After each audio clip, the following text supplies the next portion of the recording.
I want to share the courage challenge with you.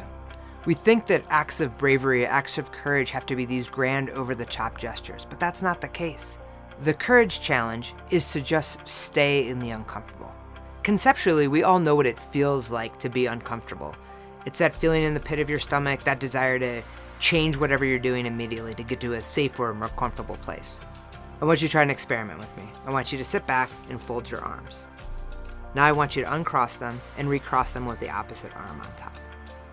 That awkward feeling of it just not feeling right, you're doing the same thing, it's just that the first way is the way you've always done it. That's what's comfortable. If you do it the opposite way, for the rest of the day or the rest of the week, it starts to become more comfortable.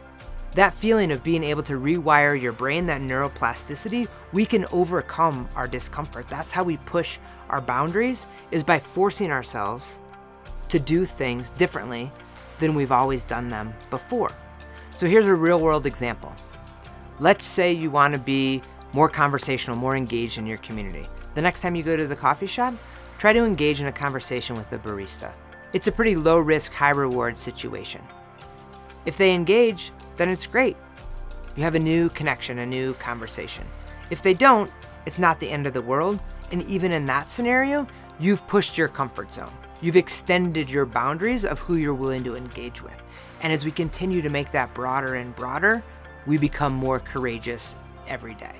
Maybe talking to strangers isn't something you think twice about, but we all have boundaries. We all have limits on where we feel comfortable and uncomfortable. So the challenge is to find your boundary, push it a little bit farther, stay in the uncomfortable just a little bit longer than you usually would, and see what happens.